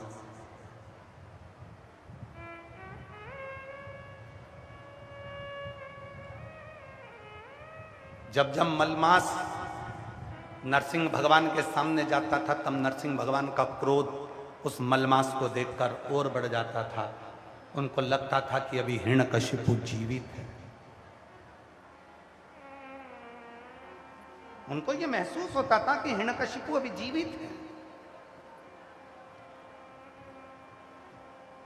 भगवान ने देखा कि ये तो बार बार क्रोध बढ़ रहा, मलमास को पीछे हटाया। भगवान शंकर के पास देवता गए, हाथ जोड़कर विनय करा, आप इस नरसिंह भगवान के क्रोध को शांत करो। तब भगवान शंकर ने शरम्ब पक्षी का रूप धारण कर लिया। पक्षी का रूप धरकर भगवान शरम्ब पक्षी का रूप रखकर भगवान शंकर उड़ते उड़ते गए और नरसिंह भगवान को पंजे में पकड़कर अलखनंदा नदी में ले जाकर छोड़ दिया। नरसिंह भगवान को अलखनंदा नदी में ले जाकर छोड़ा।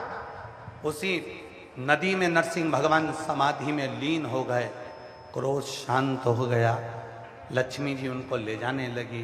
तब नरसिंह शिला के रूप में अलखनंदा नदी में आज भी नरसिंह भगवान वहां पर विराजित हो गए। आप लोग बद्रीनाथ गए होंगे तो बद्रीनाथ जी के पुल पे से जब बद्रीनाथ मंदिर के लिए जाते हैं तो पुल पे से जहाँ ताप्त कुंड है, गर्म पानी जहाँ आता है, उसी के नीचे जब अलखनंदा नदी में एक बड़ी सी शिला का दर्शन करेंगे तो उस शिला का नाम है नरसिंह शिला। उस नरसिंह शिला के रूप में भगवान विष्णु विराजित। पर वो जो मलमास था वो बड़ा दुखी था, क्योंकि उसको सम्मान नहीं मिल रहा, उसको आदर नहीं मिल रहा।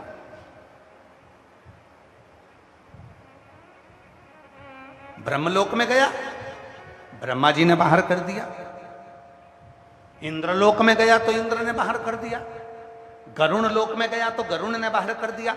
वरुण लोक में गया तो वरुण में बाहर कर दिया।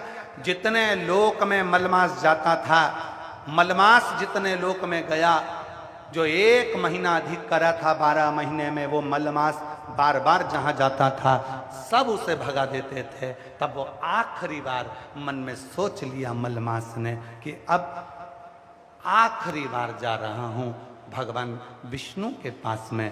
तब भगवान नारायण विश्राम कर रहे थे। शेषनाग ने देख लिया मलमास को। मलमास ने शेषनाग भगवान को प्रणाम करा। शेषनाग जी, मैं बहुत दुखी हूँ क्योंकि मैं मलमास हूँ, मुझे कोई स्वीकार नहीं करता। लोग मुझसे ईर्ष्या करते हैं, नफरत करते हैं, लोग मुझे प्रणाम नहीं करते, लोग मेरा मुंह देखना पसंद नहीं करते, लोग मुझे पूछते नहीं हैं क्योंकि मैं मलमास हूँ। शेषनाग जी ने पूछा, तू मलमास? हाँ। तो तुझे तो लोगों को प्रणाम करना चाहिए क्योंकि तूने देवताओं का काम किया। नरसिंह भगवान का प्रकट तेरे मास में हुआ है, नरसिंह भगवान प्रकट हुए हैं और नरसिंह भगवान ने हिरण्यकशिपु को मारा, तो लोगों को तो तुझे नमन करना चाहिए। अगर तू नहीं होता तो हिरण्यकशिपु मरता ही नहीं, नरसिंह भगवान का प्रागट्य ही नहीं होता अगर तू नहीं होता।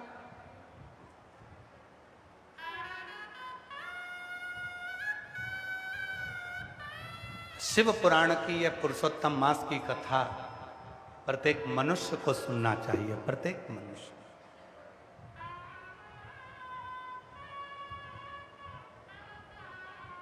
तुझे तो लोगों को प्रणाम करना चाहिए। तेरे अंदर नरसिंह भगवान प्रकट हुए, हिरण्यकशिपु मरा। अगर मलमास तू नहीं होता तो हिरण्यकशिपु नहीं मरता। शेषनाग ने एक बात बड़ी सुंदर कही, शायद आप सबके लिए और हमारे लिए वो बात है। शेषनाग ने कहा, मलमास मेरा भाई वासुकी नाग, उसने भी देवताओं का हित करा था। समुद्र मंथन में मेरे भाई वासुकी नाग की नेति बनाई गई थी। मंदराचल पर्वत पर उसे लपेटा गया था। देवता और राक्षसों ने मिलकर उसका मंथन किया था। जब समुद्र का मंथन करा, अमृत निकल गया। उस वासुकी नाग को कोने में पटक दिया।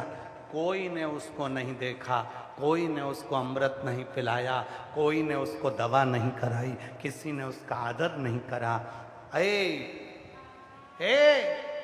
मलमास, मुझे लगता है तेरे साथ भी वही हुआ है, क्योंकि ये दुनिया की रीति है। अपना काम करवाने के बाद लोग लात मार देते हैं, उसको धकेल देते हैं, उसका सम्मान नहीं करते। ये दुनिया की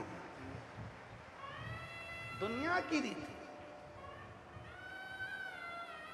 एक पति कहता है कि मैं दिन भर काम करता हूं, तो कभी धर्म पत्नी से भी तो पूछ लिया करो कि वो भी तो दिन भर काम करती है।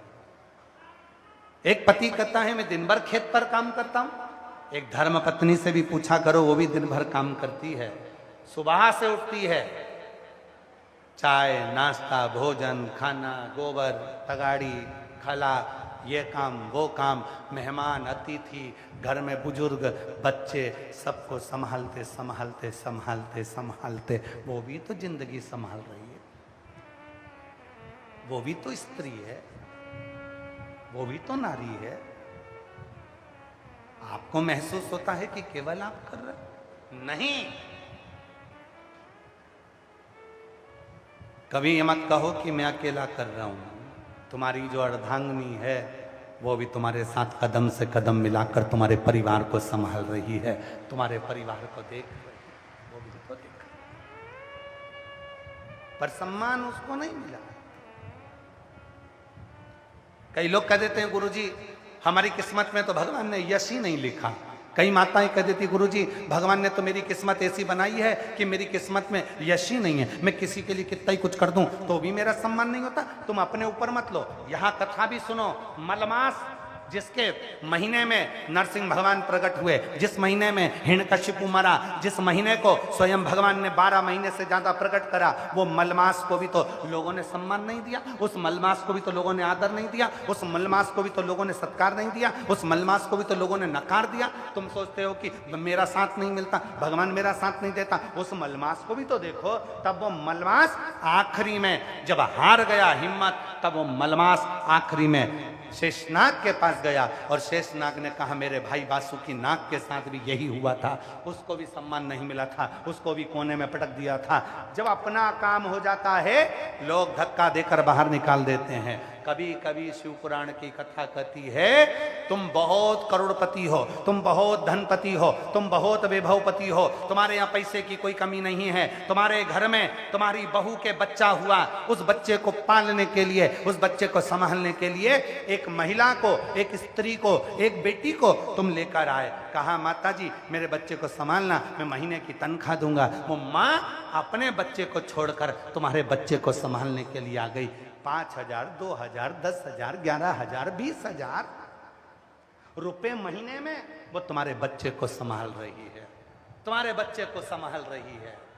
जब वो बच्चा बड़ा हो गया तुमने उस बूढ़ी माँ से कह दिया माँ ऐसा करूंगी तो शिव प्रसन्न होंगे। शंकर आजकल तो एक नया लोगों ने एक कावड़ को एक नया दिखावा बना दिया। लोग कावड़ लेकर आते हैं और जिनमें बहुत कावड़ लाने वाले क्या करते हैं कि कम से कम 50 लीटर कावड़, 108 लीटर कावड़, 100 लीटर पानी, 100 लीटर गंगा जल 51 लीटर गंगा जल, 108 लीटर गंगा जल, 11 लीटर गंगा जल। हम उनसे पूछना चाहते हैं, शिव महापुराण में कहाँ लिखा कि 100 लीटर गंगा जल की कावड़ भरो? शिव पुराण में, स्कंद पुराण में, कूर्म पुराण में, भविष्य पुराण में, नर्मदा पुराण में, एक एक पुराण को पढ़कर बताना कि कौन सी पुराण में लिखा कि 100 लीटर गंगा जल लेकर कंधे पर चलो। शिव पुराण में तो इतना लिखा है कि थोड़ा सा गंगा जल अपने दिल के हृदय में लेकर नंगे पैर शिव को भजते भजते अपने कंधे पर शिव की गंगा को लेकर जब शिव के पास जाते हैं तब अपनी 71 पीढ़ी को पार लगा देते हैं। ये शिव पुराण के अंदर लिखा है, ये शिव पुराण में लिखा।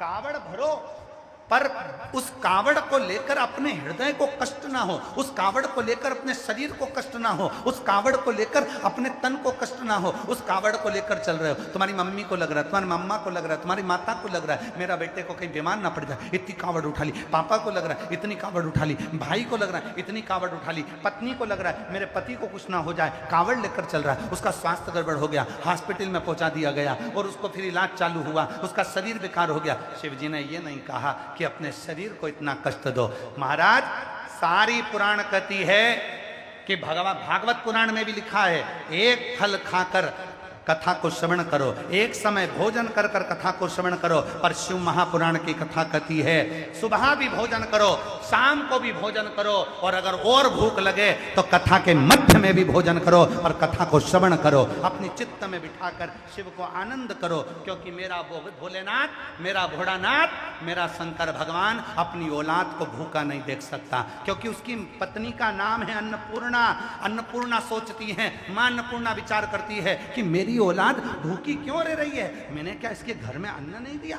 खाओ, आनंद में रहो। मेरा भोलानाथ कहता है अपनी चित्त को शुद्ध रखो, अपने मन को शुद्ध रखो, अपने भाव को शुद्ध रखो, अपने मन को निर्मल रखो और अपने भीतर कपट का भाव ना रखो। मुझे तुमसे कुछ नहीं चाहिए, केवल निर्मल मन सो मोही पावा। मुझे तुमसे ज्यादा की आस नहीं है, मुझे तो केवल तुमसे एक लोटा जल समस्या का, ज्यादा नहीं चाहिए।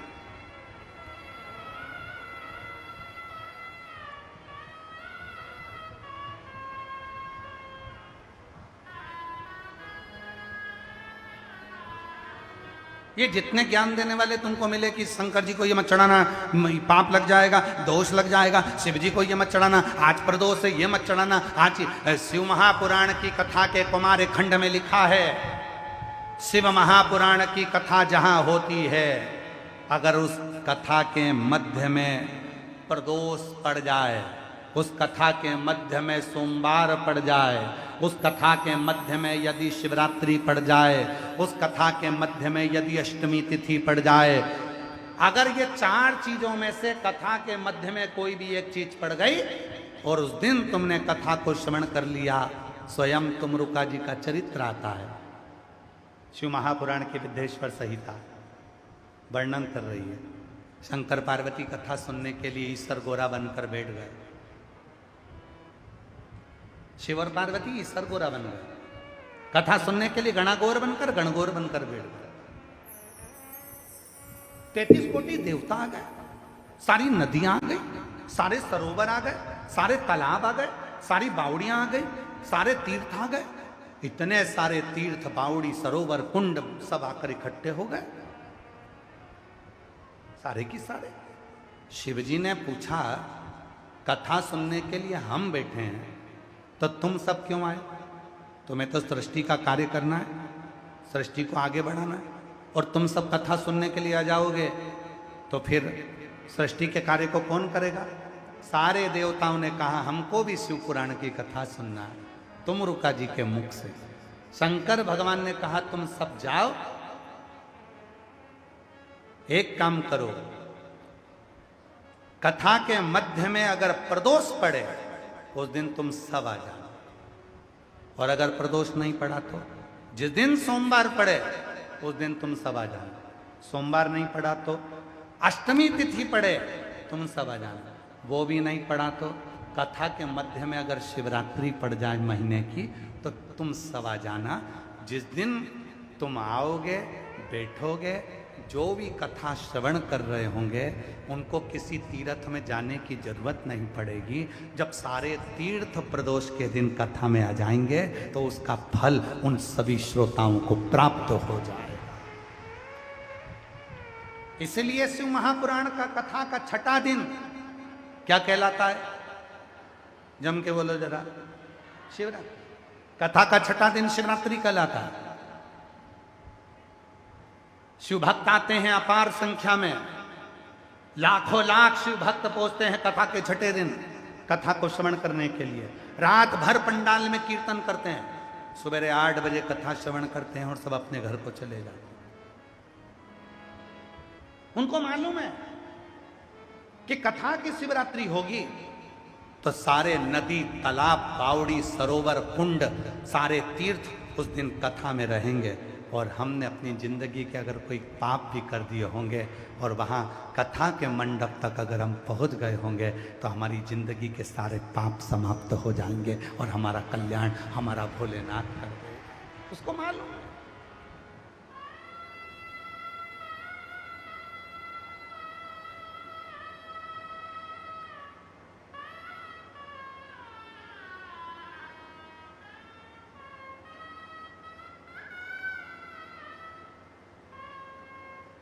महाराज ये कोई साधारण नहीं है। किस्मत वालों को मिलता है भोले तेरा दरबार। किस्मत वालों को मिलता है भोले तेरा दरबार। सच्ची सरकार तुम्हारी साचा दरबार। किस्मत वालों मिलता है भोले तेरा दरबार। किस्मत वाला जिसके ललाट पर लिखा शिव जी ने कथा में यजमान ये बनेंगे, जिसके ललाट पर लिखा शिव जी ने कथा में सहयोग ये करेंगे, जिसके ललाट पर लिखा शिव जी ने कि ये समाज, ये कुल, ये परिवार कथा में आगे आएगा और ये व्यक्ति आगे बढ़कर काम करेगा, ये समाजें इकट्ठी होकर कथा कराएगी। दुनिया का कोई कितना भी कर ले, जो ललाट पर शंकर जी ने जिसके लिखा था उसने सहयोग कर कर इस कथा में अग्रणता प्रदान करी और कथा को करवाया। जिसके ललाट पर लिखा था, और हमने पहले भी कहा छोटी सी डायरी लाकर उसमें लिख कर रखना, 10 रुपए का बिस्कुट खिलाया है या हमने 21,000, 51,000 या 5,000, 3,000 हमारी समाज ने दिए हैं, उसको लिख कर रखना। 3 महीने बाद बात करेंगे कि मेरा बाबा उसका दुगना कर कर प्रदान करता है कि नहीं करता, क्योंकि वो शिव है। और किस्मत वालों को मिलता है भोले तेरा दरबार। किस्मत वालों को मिलता है बाबा तेरा दरबार। सच्चे सरकार तुम्हारी साचा दरबार। किस्मत वालों को मिलता है बाबा तेरा दरबार। किस्मत वालों को मिलता है बाबा तेरा दरबार। आपके भीतर का जो भाव, शिव को आपका केवल प्रेम चाहिए, शिव को आपका केवल समर्पण चाहिए। शंकर भगवान कभी तुमसे धन की चाह नहीं करेंगे, शिव जी कभी तुमसे वैभव की चाह नहीं करेंगे। शिव जी तो केवल कहेंगे एक लोटा जल सारी समस्या। भाव करिए।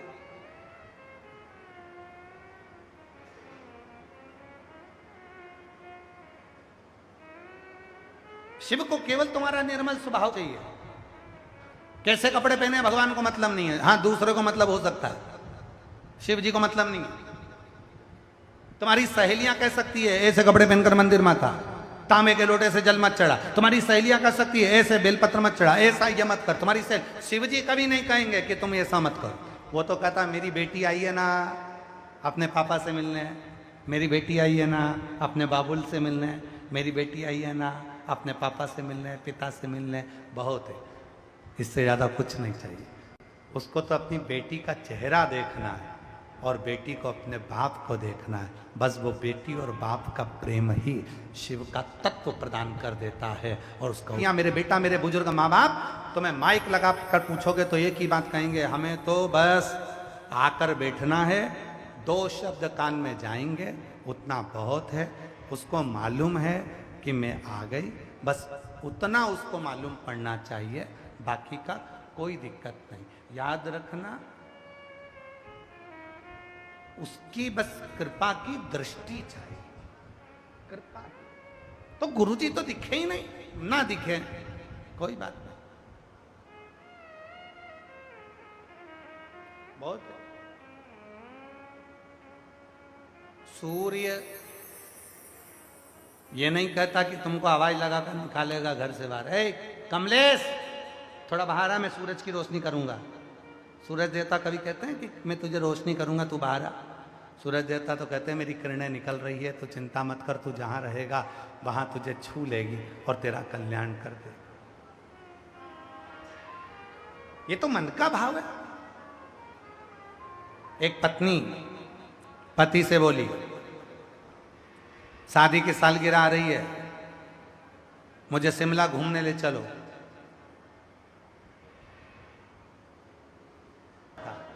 एक पत्नी ने पति से कहा, सुनो शादी की सालगिरह आ रही है,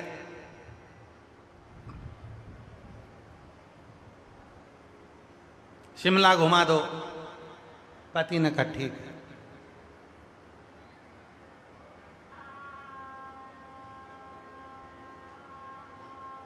दो महीने के बाद शादी की सालगिरह आ गई। पत्नी अपना सामान जमा रही थी, कपड़े। पति गया सब्जी मंडी, वहां से एक शिमला मिर्च खरीद लाया। शिमला मिर्च को बांध दिया धागे में, पत्नी जहां कपड़े जमा रही थी वहीं पर घुमाने लगा। पत्नी ने कहा क्या कर रहे हो, पागल हो गए हो? पति बोला शिमला घुमा रहा हूं।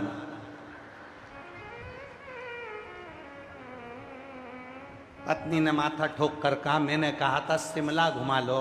पति बोला वही तो कर रहा हूं, शिमला ही तो घुमा रहा हूं। पत्नी बोली ये शिमला नहीं, मुझे शिमला समझ वाली बात।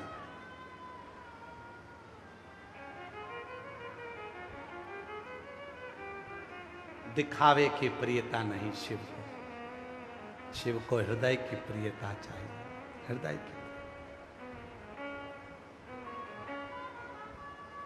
आज के लोग कहते हैं कि कलयुग बहुत बेकार आ गया, रोज रोज लोग कलयुग का रोना रोते हैं। इतना बेकार कलयुग है, इतना बेकार कलयुग, हे भगवान घोर कलयुग चल रहा है, हे भगवान ऐसा कलयुग चल रहा है, हे भगवान वैसा कलयुग चल रहा है। लोग कलयुग का ही रोना रोते रहते दिन रात बैठकर। अरे उनको समझाओ कलयुग ऐसा तो दुनिया में पहले युग नहीं हुआ। सतयुग में यज्ञ अनुष्ठान करना पड़ता था, तब साधना करना पड़ती थी, तब भगवान प्रसन्न होते थे। त्रेता में तब साधना करना पड़ती थी, तब भगवान प्रसन्न होते थे। द्वापर में तब साधना करना पड़ती थी, यज्ञ करना पड़ते थे, तब भगवान प्रसन्न होते थे।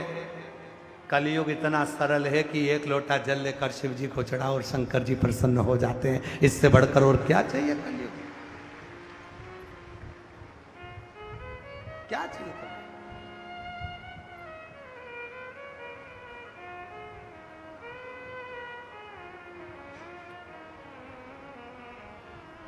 और भजन करेगा तो बड़ा ही सुख पाएगा, भजन से ही आत्मा का मेल धुल जाएगा।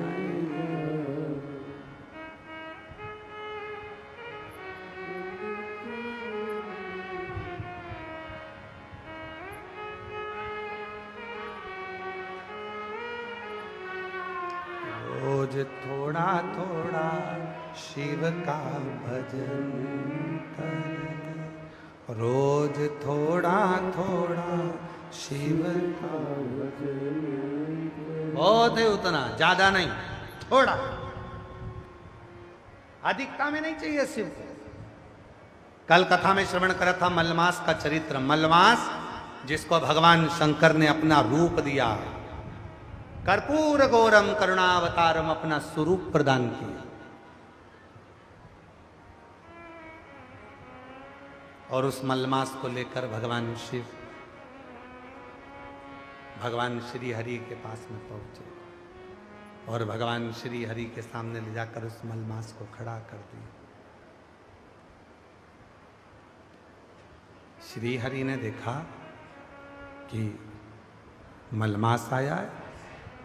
भगवान ने देखा कि ये तो जब मैंने नरसिंह अवतार लिया था तो ये तो भयंकर बहुत विचित्र रूप में था, इतना सुंदर कैसे हो गया। भगवान नारायण ने पूछा कि मलमास तू इतना सुंदर कैसे हुआ? तो कहा शिव की कृपा। सत्यम शिवम सुंदर। जब शिव मिलते हैं और जिंदगी में थोड़ा सा सत्य आता है, सत्य आया, शिव मिला, शिव मिला तो जीवन सुंदर हो गया। ये शिव की कृपा से आज मुझे जो काया मिली है, ये शिव की कृपा से, शिव की कृपा। दुनिया का ऐसा कोई रोग नहीं है जिसका हल शिव महापुराण में नहीं। बस उसके लिए आपके विश्वास की जरूरत